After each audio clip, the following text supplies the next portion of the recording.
E hoje nós vamos continuar com o nosso tema, falando sobre Messias, a esperança prometida. E hoje nós estamos na terceira ministração.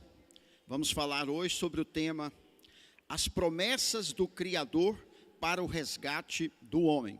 Nós vimos nas duas primeiras ministrações falando sobre essa última, especialmente, falamos sobre a desconstrução do ser humano devido ao pecado, o que o pecado causou na humanidade. Mostramos na primeira, falando sobre como tudo isso aconteceu, falamos da criação, e hoje nós vamos apresentar, dentro de passagens do Antigo Testamento e também do Novo Testamento, vamos mostrar as promessas do Criador para o resgate do homem. O homem criado à imagem e à semelhança de Deus, o homem desobedeceu, o homem fez aquilo que não deveria ter feito, desobedecendo a Deus, então perdeu o favor de Deus, aquela comunhão com Deus. Só que Deus, ele não criou o homem, é isso que nós percebemos dentro das Escrituras. Deus não criou o homem para a perdição, Deus criou o homem para estar na comunhão com Ele, para desfrutar esta comunhão com Ele. E mesmo após o homem pecar, nós vemos na Bíblia Sagrada o plano de Deus para resgate do ser humano. O que acontece é que nas linhas da Bíblia Sagrada, esse plano ele está ao longo de toda a Bíblia. E o que nós estamos fazendo nesses dias escolhendo, pegando especialmente os textos que falam sobre a vinda do Messias, sobre esse resgatador, como Deus planejou tudo isso, e trazendo de uma forma mais concisa, para que nós possamos fixar melhor estas promessas de Deus, amém? Então, ou seja, desde a queda de Adão e Eva, a humanidade ela mergulhou na separação de Deus e na condenação do pecado. Foi isso que a desobediência sobre a vida eterna, ele diz que aqueles que não o recebem como Salvador, como Redentor das suas vidas, não é que eles vão ser condenados. O texto bíblico diz, já estão condenados. Porque foi exatamente isso que Deus disse ao primeiro casal, com relação a comer do fruto do conhecimento do bem e do mal, a desobedecer a ordem expressa de Deus em não comer o fruto do conhecimento do bem e do mal. Deus diz, certamente morrerá. Agora, essa morte, claro, ela é uma morte que ela vem no sistema progressivo, ela não é automática. O homem não deixou de ter vida, e todos os tipos de vida que a palavra de Deus nos apresenta, a vida eterna, a vida espiritual, a vida física. Não, primeiramente o homem perdeu a comunhão, aquela vida de comunhão com Deus. Ele foi separado, ele foi afastado, e nós vemos no texto bíblico que Deus logo já colocou ali querubins com espadas flamejantes, guardando a entrada do jardim do Éden, não permitindo que o homem então retornasse no jardim do Éden. E a Bíblia mostra bem claro que havia duas árvores ali, a árvore da vida e a árvore do conhecimento do bem e do mal. Então, para que o homem não comesse mais do fruto da árvore da vida, e assim então permanecessem em um estado de pecado, continuasse nesse estado, Deus proibiu. E esta mesma árvore, da árvore da vida, que nós vemos ela ser guardada e proibida do homem participar dela, no livro de Gênesis, nós vamos ver lá no livro de Apocalipse, Deus restaurando essa condição, essa permissão para que o homem possa voltar a se alimentar desta árvore, dizendo que esta árvore do conhecimento, essa árvore, melhor dizendo, da vida, ela está no meio do paraíso de Deus, e que o homem poderá novamente voltar a comer dessa árvore. Ou seja, o ser humano, ele não tem vida eterna em si. Ele não tem. Mas quando Deus compartilha desse seu atributo da eternidade com o ser humano, então nós podemos viver eternamente, viver para sempre. Não necessariamente ter que morrer fisicamente. O homem não tem em si essa condição, essa qualidade, mas Deus, o nosso Criador, Ele compartilha isso conosco, amém? Glória a Deus. Então nós vamos ver o porquê, porque Deus tem esse interesse em resgatar o homem, né? Nós fazemos parte da coroa da criação de Deus. Deus, ao criar todas as coisas no universo físico, Ele então criou o homem, o ser humano, como coroa da criação. Deu o governo, deu condições de domínio, certo? E algumas coisas foge à nossa compreensão 100%. Por quê? Porque esses acontecimentos, eles tiveram início lá na eternidade. Esses acontecimentos tiveram início lá no Éden.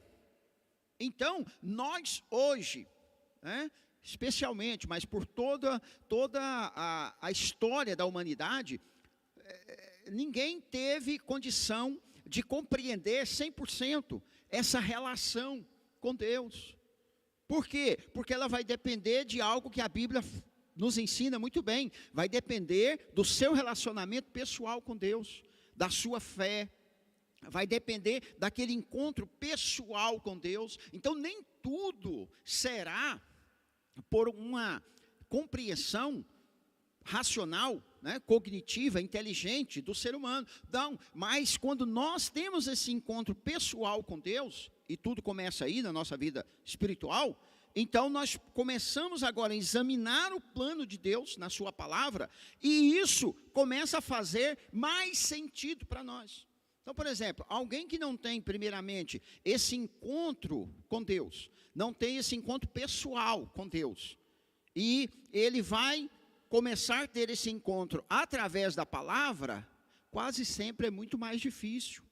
É muito mais difícil. Mas quando você tem esse encontro pessoal com Deus, né, o próprio Deus tem esse encontro com você, espiritualmente, algo que é íntimo, que é pessoal, e você agora começa a estudar a palavra dele, começa a ler o plano dele, que é chamado de revelação especial, escrito. Então, tudo isso começa a fazer sentido para nós. Tudo isso começa a gerar em nós expectativas de restauração, de salvação, de melhora, né? Por isso que o tema é esperança, né? O Messias, ele nos traz esperança.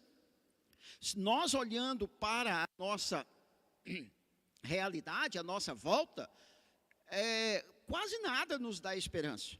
Porque por mais que você, o ser humano, né, a humanidade progride, consiga avançar, nós vemos que os mesmos males sempre nos acompanham. A morte, a destruição, a desavença, as contendas e etc. Mas Deus tem uma promessa de resgate para o ser humano. Glória a Deus, aleluias. Então é o que nós vemos na sua palavra. Ou seja, Deus então, a Bíblia, ele apresenta um Deus que não abandonou o homem à própria sorte, mas elaborou um plano de resgate e redenção desde o princípio.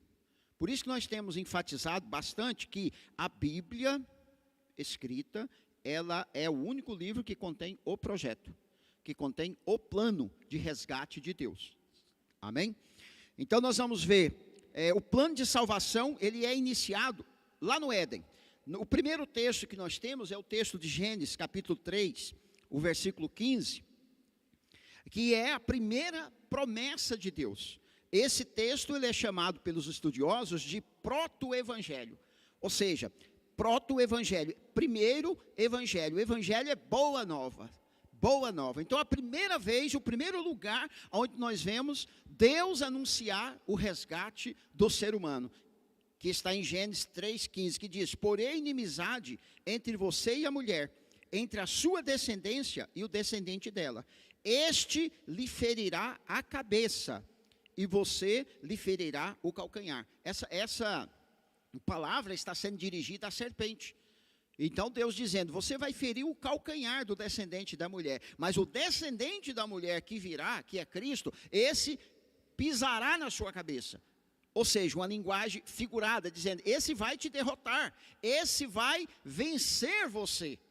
E começamos então a nossa jornada, né? Promessa de vitória sobre Satanás e depois profecia também da vinda do Redentor. Já logo no primeiro capítulo, nós já podemos vislumbrar isso.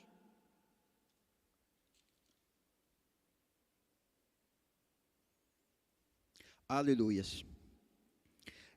Deus, o que Ele vai fazer a partir desse instante? Deus, Ele veste Adão e Eva com peles de animais, simbolizando o sacrifício substituto. Quando Deus encontra com Adão e com Eva, e Adão e Eva se escondem. E Deus pergunta, onde vocês estão? Ele diz, ouvimos a tua voz e ficamos com medo. E ficamos com vergonha, porque nós estávamos nus, por isso escondemos. E Deus pergunta, mas quem falou isso para vocês? E aí começa toda a questão da serpente, toda a maldição e etc. E Deus vai fazer o quê? Deus vai trazer uma pele, trazer uma cobertura. Segundo os estudiosos, essa cobertura já simboliza o sacrifício de alguém em favor do homem, em favor do pecado, né? E todos que fazem essa ligação com o Cordeiro, já vai dizer que aqui simbolicamente apontava para o sacrifício de Cristo que viria lá na frente. Então veja, já logo no capítulo 3, logo em seguida o cometimento do pecado, Deus já traz essa promessa de restauração e Deus já faz um sacrifício. Ou seja, já mostrando que devido ao pecado de Adão e Eva, alguém teria que morrer. Deus já começa a trazer uma morte substituta. Por quê? Porque Deus não queria matar o homem, porque seria muito fácil. Deus poderia fazer como fez com os anjos caídos, que não tem restauração. Mas não, Deus, a intenção de Deus não era essa. Por isso nós temos o plano de resgate. E por toda a Bíblia nós vamos ver promessas progressivas ao longo da história, onde Deus vai começar a falar com homens, Deus vai chamar homens e vai comunicar com eles em partes, né, ou parceladamente, esta revelação e este plano. Nós vemos que o primeiro dele é a promessa que Deus já faz a Noé. O pecado no capítulo 3, quando ele chega no capítulo 6 de Gênesis, você vai ler lá que está dizendo que o pecado tornou-se generalizado. A pecaminosidade cresceu assustadoramente. E Deus então olha tudo aquilo para o ser humano que Ele criou, a sua imagem, a sua semelhança, e diz, meu espírito não vai conviver com isso. E Deus já faz ali uma intervenção, prometendo destruir esta humanidade, mas não completamente. E Ele então chama Noé. Gênesis capítulo 9, versículo do 8 ao 17, fala da aliança do arco-íris. Eu vou ler só o 8 e o 9, que diz, então, disse Deus a Noé e a seus filhos que estavam com ele, vou estabelecer a minha aliança com vocês e com os seus futuros descendentes. Então veja bem, Deus tinha feito uma aliança com Adão, é chamada de aliança adâmica. Os descendentes, Adão pecou e os descendentes de Adão pecaram também, terrivelmente. Chega esse momento que Deus então resolve dar fim nessa primeira geração. É chamada de geração antediluviana, antes do dilúvio. O dilúvio, ele é tido como o primeiro juízo de destruição que Deus enviou. Só que antes de Deus destruir, ele convoca Noé. E ele dá essa mensagem para Noé, dizendo para Noé, construa uma arca, faça assim, faça assado, comunique que eu vou estar enviando um grande dilúvio, vou enviar uma grande inundação e todos que não estiverem dentro da arca vão morrer. Então Deus, ele preserva a semente aqui da mulher. Ele não tinha feito uma promessa que da semente da mulher iria nascer um, então ele não matou tudo. Poderia ter feito, mas não. Deus, ele vela por sua palavra. Ele cuida em cumprir aquilo que ele falou. A semente agora entra na arca. Noé, seus filhos, suas noras, né, cerca ali de 8 pessoas. E a aliança que Deus demonstra, que está aí nesse texto que nós lemos, é exatamente o arco-íris que nós vemos hoje, né, bonito, maravilhoso, quando dá a chuva e sai o sol. É o símbolo aqui que a Bíblia nos mostra dessa aliança. Essa aliança, ela representa proteção e preservação da vida humana e a continuidade do plano redentivo de Deus. Glória a Deus, aleluias. Então Deus, irmãos, o plano dele é perfeito, e a Bíblia nos declara isso de forma muito clara. Depois nós vemos dentro desse plano de revelação progressiva, nós vemos a chamada de Abraão. Então Deus ele vai fazer essas chamadas, esses anúncios do seu plano, por várias pessoas ao longo da história, até chegar em Jesus. Até chegar em Jesus. Aqui a promessa está em Gênesis 12, 1-3, que diz: em ti serão benditas todas as famílias da terra. Veja bem, compara isso aqui com Adão, quando Deus expulsou e diz: maldita é a terra, maldito agora é você, do suor do teu rosto comerás o pão de cada dia. E agora a promessa que ele diz a Abraão: em ti serão benditas todas as famílias da terra. Então o Senhor disse a Abraão: saia da sua terra, do meio dos seus parentes e da casa de seu pai, e vá para a terra que eu lhe mostrarei. Farei de você um grande povo e o abençoarei, tornarei famoso o seu nome, e você será uma bênção. Abençoarei os que o abençoarem, e amaldiçoarei os que o amaldiçoarem, e por meio de você todos os povos da terra serão abençoados. Glória a Deus. Então essa promessa de Abraão, a Abraão, chamada promessa abraâmica, ela repercute por toda a Bíblia. Ela repercute no momento em que Jesus nasceu, aonde aqueles que queriam reivindicar a paternidade de Abraão, mas ao mesmo tempo não estavam fazendo a vontade de Deus, Jesus diz para ele: vocês não têm Abraão como o vosso pai, porque se vocês tivessem, vocês iriam se alegrar com a minha chegada, mas vocês têm de por pai o diabo, porque ele é homicida desde o início, e quando eles estavam então tentando matar Jesus. Então, ou seja, a influência diabólica, satânica, ela continuou por toda a história, mas a promessa de Deus, ela paralelamente também veio acontecendo, até chegar na promessa consumadora em Cristo Jesus. Aleluias. Ou seja, aqui nós vemos que aponta para a bênção universal. A promessa que Deus fez a Abraão não é promessa só para os judeus. Nós vimos no texto que ele diz: todas as famílias da terra serão abençoadas, né? Aponta para uma bênção universal por meio de quem? Do Messias. Claro que não seria por meio dos descendentes propriamente dito, fisicamente, biologicamente de Abraão, mas essa promessa ela está remetendo à promessa que ele fez lá no Jardim do Éden. E esse enviado, filho, descendente da mulher, sabemos hoje claramente, por causa do Novo Testamento, que é Cristo Jesus. Aleluias. Confirmada essa promessa em Gálatas 3,16, que diz que Cristo é a semente prometida. Glória a Deus. Cristo é a semente, o Messias prometido, aquele que foi prometido e veio. Depois, seguindo um pouco mais, nós temos a promessa feita a Abraão, por meio também dos sacrifícios, por meio ali dos meios simbólicos, que Deus disse a Abraão. Em Êxodo capítulo 12, do versículo 1 ao 14, vai nos mostrar o Cordeiro Pascal como símbolo de libertação pelo sangue, né? Nesse momento, quando Deus está libertando o seu povo do Egito, ele vai instituir a Páscoa. E a Páscoa dizia que teria que ser morto um cordeiro.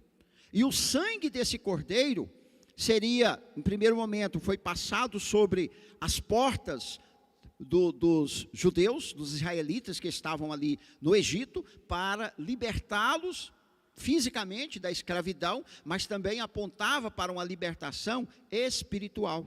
Então aqui, todo esse simbolismo que Deus deu para Moisés, revelou a Moisés, a partir do livro de Êxodo, apontava para a morte sacrificial de Cristo que viria no futuro. E esta morte seria então substituta, né? Todo o símbolo do cordeiro ali mostrava para alguém que deveria ser inocente, sem pecado, né? Nós vemos depois isso repercutir nas mensagens dos profetas. Isaías, por exemplo, chamado profeta messiânico, ele vai falar muito sobre esse cordeiro. Depois nós temos uma outra promessa ainda feita a Davi, em 2 Samuel 7, de 12 a 16, Deus ele vai trazer uma promessa para Davi sobre o reino de Davi, sobre o trono de Davi. Deus vai trazer uma promessa dizendo que não faltaria substituto para Davi, na sua descendência, para reinar sobre o trono. Sobre o trono. Claro que aqui nós temos uma palavra escatológica também, mais abordada na área da escatologia. Mas essa promessa que Deus fez a Davi foi a razão de que quando Jesus nasceu, os judeus, eles esperavam esse descendente, esse Messias que viria, seria da descendência de Davi. Por isso eles chamavam Jesus, né, o Messias, de filho de Davi. O texto diz assim, a partir do 12: quando a sua vida chegar ao fim, e você descansar com seus antepassados, escolherei um dos seus filhos para sucedê-lo, um fruto do seu próprio corpo, e eu estabelecerei o reino nele. Será ele quem construirá um templo em honra ao meu nome, e eu firmarei o trono dele para sempre. Eu serei seu pai, e ele será meu filho. Quando ele cometer algum erro, eu punirei com o castigo dos homens, com açoites aplicados por homens, mas nunca retirarei dele o meu amor, como retirei de Saul, a quem tirei do seu caminho. Quanto a você, sua dinastia e seu reino permanecerão para sempre diante de mim. O seu trono será estabelecido para sempre. Amém? O texto lá, se você pegar todo o contexto, Davi, ele vai perguntar para Deus. Na verdade, ele pergunta para o profeta primeiro. E antes dele perguntar, o profeta já diz: faz tudo que está no seu coração, porque é da vontade de Deus. Ou seja, você vai ver ali que o profeta precipitou. E quando é à noite, Deus vai aparecer para Davi e vai dizer: quanto ao primeiro pedido de construir o templo, você não vai construir.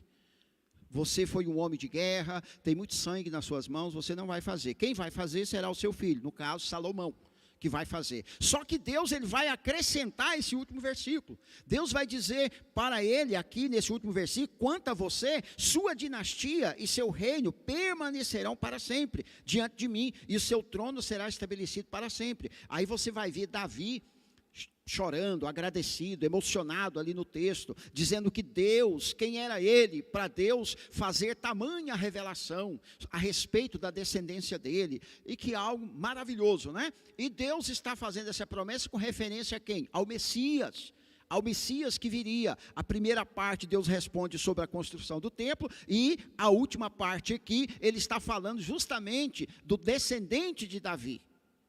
Ok? Aqui é que entra a parte escatológica, que uma outra oportunidade a gente pode estudar.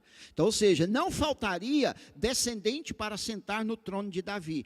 O trono de Davi na terra está sem descendente há centenas de anos, né? Que não tem. Então, todos atribuem esse reino que será reestabelecido com o Messias quando ele voltar. Só fazendo esse parênteses aqui, tá? Para que a gente possa entender. Depois nós vamos ver também essas promessas de restauração, de resgate do homem, nos profetas. O nascimento do Emanuel, o profeta Isaías vai dizer no capítulo 7, versículo 14: por isso o Senhor mesmo lhe dará um sinal, a virgem ficará grávida e dará à luz um filho, e o chamará Emanuel. Isaías traz aqui uma profecia, uma revelação para o futuro, específica, né, dizendo como esse Messias resgatador viria. Ele diz que o sinal seria: a virgem conceberá. Isso já apontando para que o nascimento do Messias não seria de forma natural, mas seria de forma sobrenatural. Aleluias! Depois nós vemos o próprio Isaías, no capítulo 53, ele vai apresentar a palavra sobre o servo sofredor, que iria então carregar os nossos pecados. Então o Messias nasceria de forma sobrenatural, mediante a virgem que iria conceber. Então esse Messias, ele teria parte humana e teria parte divina, seria ali, né, o próprio Deus preparando todo esse caminho para resgatar o homem. E aqui, irmãos, existe uma explicação bastante interessante também, quando alguém questiona por que Deus não salvou o ser humano de uma outra forma, uma vez que nós já tínhamos todo o sistema de sacrifício através dos animais, e Deus precisou então sacrificar o seu próprio filho. Então a conclusão que se tem é que teria que ser também o próprio ser humano que teria que morrer na cruz do Calvário, porque essa foi a palavra que Deus disse: certamente morrerá. Então quer dizer que agora eu pego o animal, coloco lá e o homem vai se safar tranquilo? Não.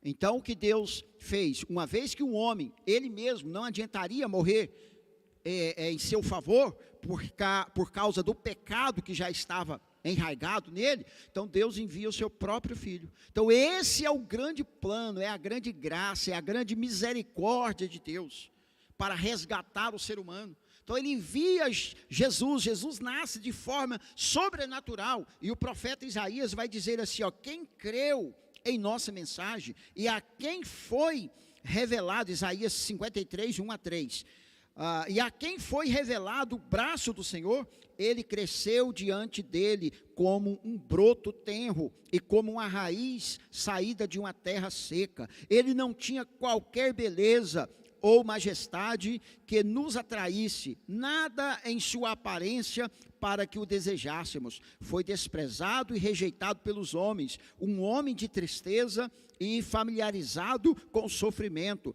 como alguém de quem os homens escondem o rosto. Foi desprezado e nós não tínhamos em estima. Esse aqui é o retrato do servo sofredor que Isaías aponta sobre o Messias. O Messias viria para resgatar o homem, mas seria desprezado pelo próprio homem, o próprio ser humano, ele era humano. Pregação no anúncio da vida do Messias, e foi isso que aconteceu. Com a história que nós temos no Novo Testamento, nós sabemos de tudo isso, né? Que eles rejeitaram, veio para o que era seus, mas os seus o rejeitaram. Mas todo aquele que o recebeu, deu-lhes o poder de serem feitos filhos de Deus, a saber, os que creem no seu nome. Aleluias! Então nós, irmãos, somos resgatados de uma forma sobrenatural. Nós somos resgatados, nós somos chamados para esta restauração por um meio sobrenatural, mas que o próprio ser humano também está envolvido. Nós estamos ali envolvidos, porque a Bíblia vai dizer que Cristo é semelhante a nós, aleluia, semelhante a nós. Eu acho bastante interessante quando o escritor da carta aos Hebreus, ele vai dizer que nós temos um sumo sacerdote que tem plena condições de compadecer, de se compadecer por nós, porque ele também sofreu como homem. Então ele sabe o que é sofrimento, ele sabe o que é angústia. Quando você está angustiado, quando nós estamos angustiados, quando nós estamos sofrendo, quando nós estamos perdidos, e nós oramos dizendo assim: Deus, coitado de mim, o que será de mim, o que eu posso fazer? Não, a palavra do Senhor diz que ele também foi desprezado, ele também sofreu angústia, né? Cristo, quando ele estava na cruz, ele disse: Pai, por que me abandonaste? Antes dele ir, ele disse, se for possível, passa de mim esse cálice. Quando ele estava orando com os discípulos, ele disse assim, eu estou angustiado até a alma. Quando ele orava intensamente, ele suou gotas de sangue. Por quê? Por causa desta angústia. Então nós temos um sumo sacerdote que é plenamente capaz de interceder por aqueles que sofrem. Aleluias! Nós temos um sumo sacerdote que conhece a nossa peleja, que sabe o sofrimento que o pecado trouxe sobre nossas vidas. Nós não estamos servindo um Deus indiferente, não, Ele conhece, Ele sabe. Amém? Agora o que nós temos que fazer? Ter paciência, espera, confia, creia. Cristo é a nossa esperança, glória a Deus, aleluias. Depois nós vemos ainda progressivamente o profeta Jeremias, no capítulo 31, versos 31 a 34, ele vai falar também de uma nova aliança e de um perdão definitivo. Todas essas revelações progressivas no Antigo Testamento, acerca do Messias que viria, também vai alcançar o momento que será definitivo. Não vai ficar fazendo promessa. Não, a promessa, ela... como diz Pedro, para alguns que parece tardia, parece que está demorando, ele diz, não, Deus está fazendo isso para que ninguém se perca, para que todos sejam salvos, porque Deus sabe de todas as coisas, mas vai chegar um momento, irmão, que vai acabar. Vai chegar um momento que a porta vai fechar. Isso, nós vamos finalizar essa mensagem aqui hoje, mas a palavra de Deus nos mostra isso. Toda a história da redenção começa em Gênesis e termina em Apocalipse. Se você estudar o Apocalipse, você vai ver que é o final. É aonde a porta está fechando. É aonde acabou as esperanças. Né? Então, para sermos salvos, para escaparmos dessa... turbulência, desse castigo eterno, dessa sentença que está sendo executada sobre quem crê e sobre quem não crê. De muitas pessoas pensam assim, os evangélicos, os crentes, eu não creio em nada. Não importa, irmão, a sentença foi dada para todos. Você pode ver em todos os países do mundo que existe um lugar peculiar, igual a todos os lugares, chamado cemitério. Cemitério, todos morrem, essa é a sentença. E a promessa de Deus para vir resgatar o seu povo é tirar a morte. Ele diz, o último inimigo que nós temos que enfrentar é a morte. Mas ele triunfou, Cristo triunfou sobre a morte. E nós vamos triunfar. Ele é a primícia dos que dormem. E nós vamos estar junto com ele. Glória a Deus. Aleluia. Isso tem que trazer esperança para nós. Isso tem que trazer motivação de nos apegar às promessas do Senhor e continuar vivendo, crendo que por mais difícil que seja, problemático, complicado, isso vai passar. Você pode dizer amém? Vai passar, vai passar. Espera. A nova aliança diz assim, capítulo 31 a 34 de Jeremias. Estão chegando os dias, declara o Senhor, quando farei uma nova aliança com a comunidade de Israel e com a comunidade de Judá.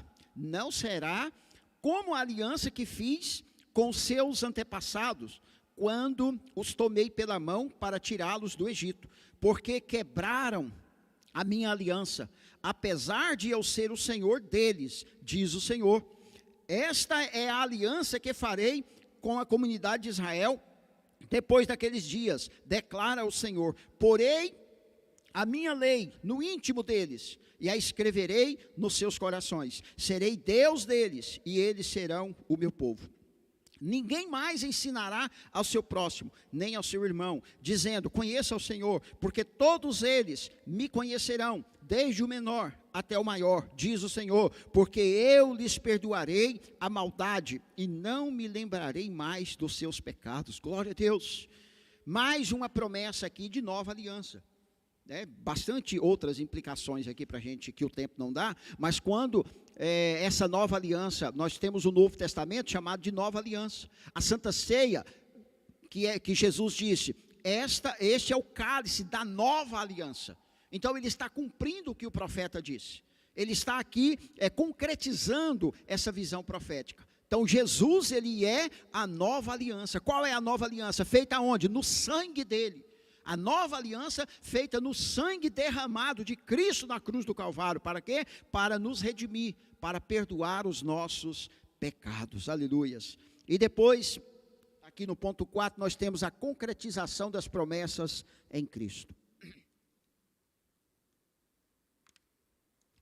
E lembrando que, assim que terminar, eu vou postar no grupo da igreja todo esse esboço aqui, toda essa ministração. Quem quiser é só ir lá e baixar, está em PDF, tá? A concretização das promessas em Cristo. Todas as promessas convergem na pessoa de Jesus. Tudo, irmão, tudo. Se tem uma figura central na Bíblia, chama Cristo. Quando alguém perguntar para você, qual é o principal assunto da Bíblia Sagrada? Você pode falar sem medo de errar. Cristo, Jesus é o centro. Tudo converge para Ele. Em João, capítulo 1, no Evangelho de João, capítulo 1, verso 29, diz assim, João Batista dizendo, eis o Cordeiro de Deus, que tira o pecado do mundo.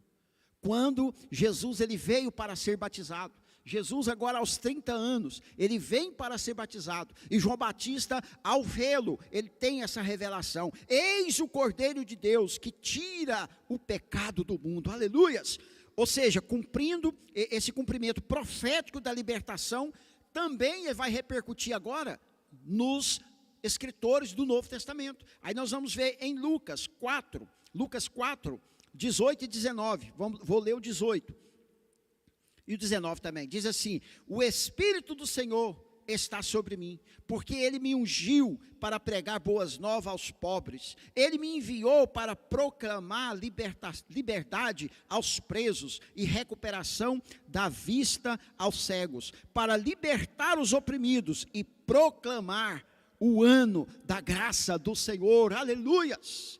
Olha a mensagem de Cristo, quando Ele começa a ministrar, quando ele chega ao início das suas ministrações, a lição seguinte vai ter uma mensagem só sobre a ação de Jesus no seu início, você não pode perder, mas aqui nós já vemos Lucas anunciando que ele veio proclamar o ano aceitável da graça do Senhor, aleluia, aquilo que foi prometido, aquilo que eles estavam esperando, chegou o momento.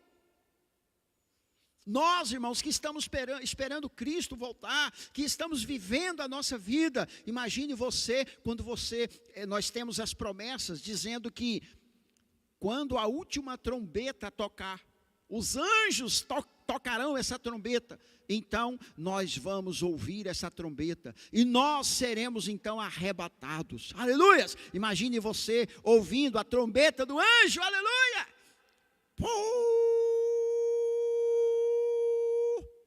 só vai ouvir quem tem os ouvidos ungidos, glória a Deus, só vai ouvir quem creu nessa promessa, quem está atento, senão vai pensar em um barulho qualquer, não, é o momento de voltar para a casa do Senhor, aleluia, é o momento de ir embora, é o momento da restauração, é o momento de experimentar o que foi o homem antes do pecado, é o momento de tirar de nós todo esse mal, de tirar a angústia, a tristeza, a mágoa, rancor, de tirar a fome, a miséria, a morte, tudo. Vamos voltar para a casa do nosso Pai, aleluia. Vamos encontrar com o nosso Criador. Essa é a esperança do Messias, irmãos. Glória a Deus. Não coloque a sua esperança em outras coisas secundárias. Não. A nossa visão, como diz a palavra, tem que estar colocada naquele que é autor e consumador da nossa fé, que é Cristo Jesus. Você pode aplaudir o nome dele? Glória a Deus. Aleluias. Quando na plenitude do tempo, ou seja, havia o momento certo de Deus enviar o seu Filho. E Paulo chama de plenitude dos tempos. Ou seja, todas as coisas estava convergindo para aquele momento. Deus preparou todo o cenário histórico, todo o cenário humano, celestial, tudo para este momento.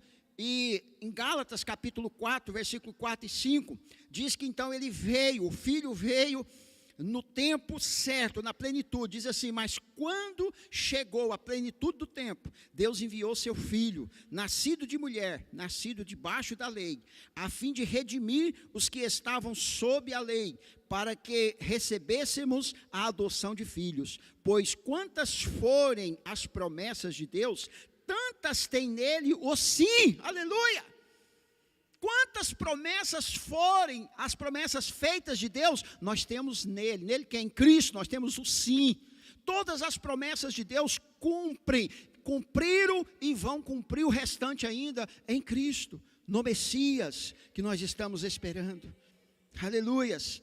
Depois nós temos promessas então para o futuro do homem resgatado. Então, ou seja, Deus chegou a esse momento, plenitude dos tempos, enviou Cristo. Cristo já foi, já sofreu, já padeceu e abriu o caminho para o nosso resgate. Então agora, nós que já estamos nesse caminho, nós já somos pessoas resgatadas, glória a Deus. Nós já somos alguém que fomos alcançados pelo Evangelho, nós fomos alcançados pela promessa, nós cremos nela, nós o aceitamos, nós o recebemos, ainda que, como diz um estudioso, chamado Oscar Kuma, ele usa uma frase dizendo, a frase é, sim, mas ainda não. Ou seja, sim que nós já fomos resgatados, sim que nós já fomos salvos, sim que nós já fomos libertos, mas não totalmente ainda, porque isso ainda vai culminar em um momento total, que a Bíblia chama de glorificação, o momento que o nosso corpo será glorificado, como de Cristo, e no momento em que todas as coisas na face da terra também será restaurado, tudo será renovado. João vai dizer, eu vi o novo céu e a nova terra, eis que a ordem passada acabou, não existe mais, tudo agora está na luz do Cordeiro, aleluias, glórias a Deus. Então nós temos as promessas agora para o futuro. Você foi resgatado? Você foi salvo? Então, agora, olha só o que nos espera para a nossa redenção final, vida eterna. João capítulo 11, verso 25 e 26 nos diz, disse-lhe Jesus, eu sou a ressurreição e a vida, aquele que crê em mim, ainda que morra, viverá, e quem vive e crê em mim, não morrerá eternamente. Você crê nisso? Ele faz essa pergunta aqui, né? Nós agora, irmãos, passamos da morte para a vida. A sentença da morte, da condenação, Cristo está dizendo, ainda que você morra fisicamente, você viverá. Ainda que você morra agora, fisicamente, você não vai permanecer lá, você vai ressuscitar na ressurreição do último dia. Aleluia! Então agora é a promessa para aqueles que já receberam Cristo como seu Salvador. Quem não recebeu precisa entender esse processo, que é isso também que ele vai anunciar a todos nós. Depois, a nova criação e restauração completa.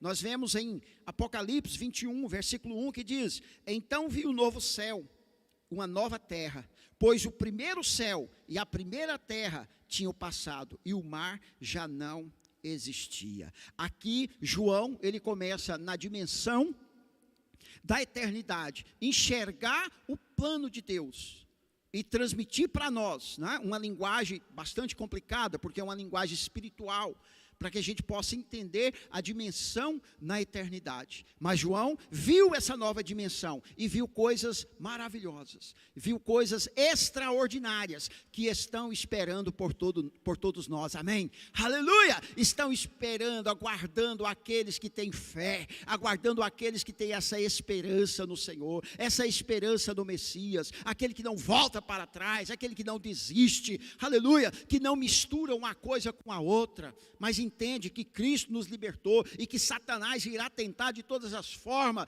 te persuadir, te dissuadir para que você desista, porque só você poderá desistir desse caminho. Mas eu digo para você, tenha fé, tenha esperança, continue, vá em frente, porque você vai tomar posse do novo céu e da nova terra, glória a Deus.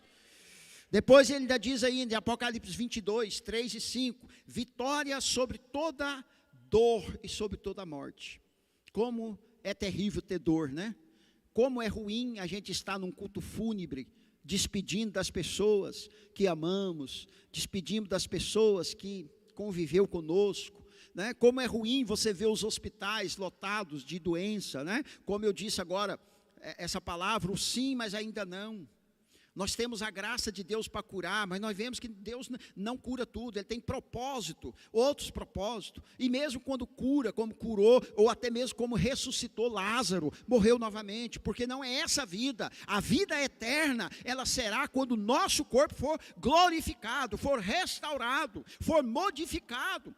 E enquanto nós estivermos aqui, nós vamos sofrer essas consequências do pecado, mas isso vai passar. E João diz assim: já não haverá maldição nenhuma, o trono de Deus e do Cordeiro estará na cidade, e os seus servos o servirão.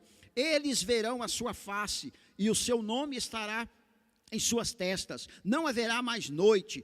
Eles não precisarão de luz, de candeia, nem da luz do sol, pois o Senhor Deus os iluminará, e eles reinarão para todo sempre. Glória a Deus, aleluia. Ainda que é um mistério, né, irmão, como nós vamos estar, mas só de vislumbrar essas promessas já nos alegra, já nos dá muito ânimo para nós prosseguirmos. Fazendo aqui as aplicações para estarmos caminhando para o final. Nós devemos então, depois de saber de todos esses planos de Deus, confiar neles. Nós precisamos crer nessas promessas e entender que Deus, Ele é fiel, irmãos. Ele é fiel para cumprir essas promessas. Se Ele prometeu no Antigo Testamento, e nós vemos tudo isso sendo cumprido no Novo, se nós vemos vidas que nós conhecemos hoje, né, vidas, a começar de você, de nós, que já recebemos essa graça do Senhor, e já experimentamos o poder transformador dele na nossa vida interior, que vai nos mudando, que vai nos moldando, que vai nos levando a nos aproximar cada dia mais do Senhor. Então nós precisamos, depois de todas essas promessas, confiar em Deus. O escritor aos Hebreus, capítulo 10, 23, diz: apeguemo-nos com firmeza à esperança que professamos, pois aquele que prometeu, Ele é fiel. Aleluia. Passa os céus e passa a terra, mas a palavra do Senhor não vai passar, Ele vai cumprir, né? Precisamos também entender e viver com esperança, mesmo em meio ao pecado e ao sofrimento. Viver em esperança é difícil, não vou falar que é fácil não, claro que não, mas nós não podemos, irmãos, perder essa visão do reino de Deus, perder essa visão da esperança. Em meio a tantas dificuldades, é irracional para nós compreender, mas eu tenho fé, eu creio que Deus vai trazer uma solução. Deus, Ele tem uma resposta, Deus, Ele tem uma saída, e de forma alguma eu vou me desesperar, ainda como diz Paulo, que o meu eu exterior se corrompa, todavia o meu eu interior continua crendo e tendo esperança no Senhor, naquele que por fim vai concretizar todas as suas promessas ao nosso respeito. Aleluias. Viver com esperança, mesmo em meio ao pecado. Romanos 8, 18 a 21 diz: considero que os nossos sofrimentos atuais não podem ser comparados com a glória que em nós será revelado. A natureza criada aguarda com grande expectativa que os filhos de Deus sejam revelados, pois ela foi submetida à futilidade, não pela sua própria escolha, mas por causa da vontade daquele que a sujeitou, na esperança de que a própria natureza criada será libertada da escravidão, da decadência em que se encontra para a gloriosa liberdade dos filhos de Deus. Esse texto é bastante interessante, de Romanos 8, versículo 18 a 21. Paulo vai discorrer perfeitamente ali sobre o porquê dessa era que nós estamos, mas que nós não devemos desistir, ao ponto dele dizer assim: quem nos separará do amor de Deus que está em Cristo Jesus? Sofrimento, altura, morte, profundidade, largura, nada, pois se Cristo nos libertou, irmão, não há mais condenação contra as nossas vidas. Aleluias. E depois de tudo isso, de saber tudo isso, glória a Deus, você fica feliz em saber tudo isso? Glória a Deus. Mas Jesus vai dizer agora para nós, na sua última mensagem aos discípulos, que nós devemos proclamar a salvação em Cristo, para que outros recebam também este resgate.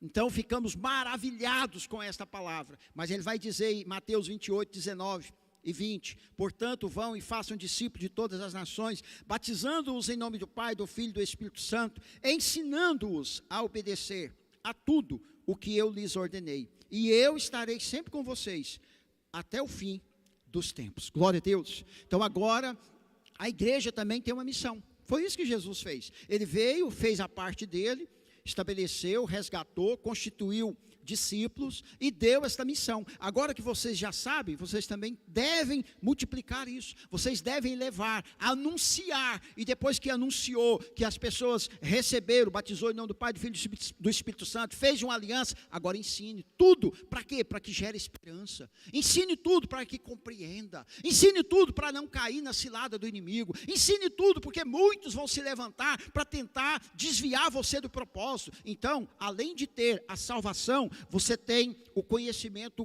cognitivo, o conhecimento racional. Você tem um livro onde você pode olhar ali e expor com clareza todo o projeto de Deus. Amém? Glória a Deus. Então, para concluir, o Criador, irmãos, ele prometeu resgatar o homem e cumpriu em Cristo Jesus.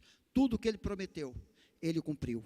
As promessas não apenas olham para o passado com a obra consumada na cruz, mas também aponta para o futuro com a plena restauração da humanidade e da criação. Então, não terminou aqui. Tem muitos cristãos, irmãos, que acabam virando assim, criando um problema na sua vida. Porque ele pensa, não aceitei Jesus, aí pronto. Tem uns que dizem até assim, eu vou viver só pela fé. Eu gostaria de ter uma explicação bíblica sobre isso. O que é viver pela fé? Viver pela fé, mas viver crendo. Mas fazendo, trabalhando, correndo atrás, participando de tudo, mas sem perder a fé. Aí tem pessoas que dizem, não, eu vou viver pela fé. O viver pela fé é ficar no sentido, hoje, sem fazer nada. Não, eu não faço nada porque Deus vai me sustentar. Essa é um engodo. Isso não está dentro da Bíblia. Isso não está. Isso é uma mensagem que nós temos que conhecer a Bíblia para não cairmos nesse enredo errado. Né? Eu vou viver pela fé, não cuida da família, não cuida da sua vida profissional, da sua vida intelectual, da sua saúde, porque eu vou viver da fé. Está errado, irmão. Está errado. Não é essa a mensagem. Por isso que nós temos que compreender mais profundamente, para não entrarmos nesse engano. Amém? E para terminar, Apocalipse 21, 6 diz, está feito, eu sou o alfa e o ômega, o princípio e o fim. A quem tiver sede, de graça lhe darei da fonte, da água, da vida. Glória a Deus. Aleluias. Ele dá esta água da fonte da vida, irmão, de graça. De graça. Ao ouvir a explicação do Evangelho, alguém creu, alguém acreditou. Então, a graça libertadora, a graça preveniente, ou seja, aquela graça que vem, aquele poder que vem antes de qualquer coisa, abriu o seu entendimento, abriu o seu coração, para que esse Espírito Santo entre nele. E agora começa a constituir, começa a gerar em você um novo homem. É o que a Bíblia chama de novo nascimento. Começa a nascer, você começa a experimentar algo que você não sabia. Você começa a sentir coisas que você não sentia antes. Você começa a ter vontades diferentes. O que é isso? O novo homem espiritual está sendo gerado. Glória a Deus! Então as pessoas precisam ouvir este Evangelho, para que esse homem espiritual possa ser gerado dentro deles, através da pregação. A palavra de Deus diz que a fé vem pelo ouvir, e o ouvir a pregação da palavra de Deus. Por isso a palavra de Deus tem que ser exposta, tem que ser pregada, tem que ser anunciada, tem que ser ensinada, porque ela gera fé, ela gera esperança, e ela muda as nossas vidas. Vamos ficar de pé, em nome de Jesus. Aleluias. Vamos estar orando, irmãos. Você renove a sua fé nesta manhã. Receba esta palavra de Deus no seu coração. Renove as suas esperanças, as suas forças, independente de qualquer coisa. Seja renovado no entendimento de Cristo, que Ele te salvou, que Ele, imagina, Ele fez tudo. Imagina, Ele entregou a vida dEle. Então por isso que Paulo diz, quem vai nos condenar? Quem vai nos separar? Imagina, nada. Feche teus olhos, meu Deus e Pai, nesta manhã, concluindo, ó Deus, esta mensagem, essa promessa dessa esperança messiânica, ó Pai, que o Senhor trouxe até nós. Meu Deus, aviva em nossos corações esta fé, essa esperança, traga restauração na nossa fé, na nossa confiança ao Pai, em nome de Jesus, ó meu Deus, este homem e esta mulher que está aqui presente, que estão online, ó Pai, que vão ver esta ministração, meu Deus, que a Tua palavra o alcance, ó Pai amado, que o Senhor possa restaurar a sua esperança, meu Pai, crendo que o Senhor é fiel para vir cumprir todas as suas promessas, ó Pai, e que nada neste mundo, nessa vida, vai nos separar do amor de Deus que está em Cristo Jesus, o nosso Senhor. Oramos, ó Pai, nos abençoe, abra os nossos olhos, ó Pai, firma, meu Deus, os nossos pés na Tua presença, na Tua palavra, guia-nos, meu Deus, segundo a Tua vontade, e faça de nós, ó Pai amado, proclamadores da Tua palavra, pregadores da Tua palavra, anunciadores, ó Pai, desta restauração, anunciadores, ó Pai, desta palavra, meu Deus, que liberta, que salva, meu Pai, em nome de Jesus, e que traz vida. É o que eu te peço nesta manhã, para a glória do Teu santo nome. Dê um aplauso bem forte ao nome de Jesus.